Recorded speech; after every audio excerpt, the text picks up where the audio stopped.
Mes amis, le chant et la louange ne sont pas des activités émotionnelles. Ce sont des activités spirituelles. C'est pour cette raison, même quand Christ sera revenu, parmi notre activité principale dans l'éternité, ce sera lui chanter des cantiques. Les cantiques ne vont pas passer. Les cantiques vont continuer. Parce que le chant n'est pas terrestre. Le chant est céleste. C'est une activité que même les anges font.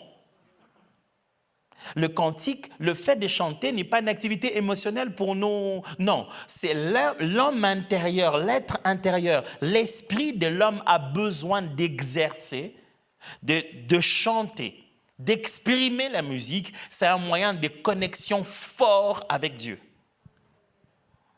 Quand on chante, on chante dans l'assemblée ou quand vous êtes seul, Dieu il s'en fout de votre voix. Il ne sait pas comment vous chantez. Dieu n'est pas un prof de musique qui dit non, toi vraiment, là, ça c'était une fausse note, franchement.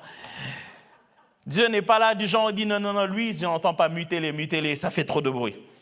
C'est qu'il veut ce que tu ouvres ta bouche et que tu fasses ce que tu appelles chanter. Même si nous, on n'appelle pas ça chanter. Mais ce que tu fais là est une activité spirituelle. C'est comme la respiration. C'est comme la respiration d'un arbre. Tu es en train de libérer l'oxygène et tu es en train de libérer du carbone et tu prends l'oxygène. Chaque fois que nous chantons le louange de Dieu, il s'est fait un processus de renouvellement de notre être intérieur. Et Paul dit, pour que vous soyez remplis du Saint-Esprit, entretenez-vous. Bon, ce n'est pas de ça qu'on va parler aujourd'hui, en fait, je vais juste élever ça. Il donne trois types de chants, trois types de louanges à l'intérieur. Il parle des hymnes, il parle de cantiques spirituels et il parle des psaumes. Ce sont trois types totalement différents. Mais ce que j'aimerais insister ici, c'est que vous voulez être remplis du Saint-Esprit, vous devez changer votre relation avec les louanges, avec la musique, avec les cantiques spirituels. Ça doit chanter. Ça doit complètement changer. Vous voulez rester ivre. Ici, on s'enivre de musique. Est-ce que vous en buvez? Combien en avez-vous bu depuis ce matin? Si ce que l'on boit enivre notre esprit, on doit être sélectif à ce que l'on boit. Si vous avez rempli votre journée de musique qui vont vous déprimer, vous serez déprimé.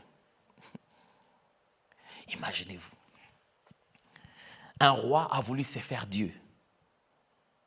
Quelque part à Babylone, on est venu lui donner une bonne idée. On a dit, tu sais quoi? Toi, tu peux devenir Dieu. Hein? Elle a dit, mais c'est une bonne idée, ça. On va te faire une statue et les gens vont se prosterner et dire, ah, tiens, ça, c'est bien ça. Ça, c'est bien ça. Et on lui a fait des statues et les gens commencent à se prosterner. Mais avant que les gens ne se prosternent, on dit, c'est au son des instruments. On a fait une liste des instruments. Si on se met à le jouer, alors là, vous vous prosternez devant lui. Pourquoi? Parce que c'est ça le processus de l'adoration. Même quand une statue qu'on voit, pourquoi je ne fais pas seulement ça? Ça suffirait, non? Ça serait l'adoration que tu veux dire. Non. Si ça doit être un culte, ça doit avoir des cantiques. Mes amis, certaines choses qui jouent dans votre maison polluent votre atmosphère. Mais il y en a d'autres qui jouent dans votre véhicule, transforment votre état d'esprit. Voulez-vous être ivre? Laissez-vous être envahi des cantiques spirituels. Chantez sa gloire, chantez son nom, glorifiez-le, écoutez ça.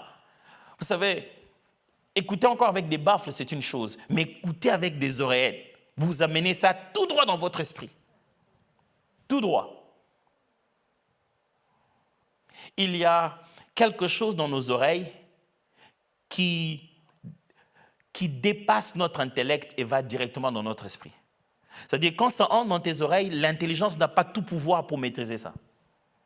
Tout ce qui entre dans nos oreilles n'est pas toujours contrôlé par notre intelligence. C'est comme ça que la foi vient de ce qu'on entend. Parce que ce qu'on écoute, la voix parle à l'esprit. C'est comme ça, tout est créé par la parole. La voix parle à l'esprit. Alors, toutes les voix qui te parlent, tout ce que tu consommes dans les voix de musique, pose-toi la question si tout le monde a autant droit à toucher à ton esprit. Vous voulez être rempli du Saint-Esprit cette année, regardez votre playlist. Il ne faut pas que ça commence, alléluia, alléluia, gloire au Seigneur, je te loue, je t'adore. Oh yeah, yeah, you know.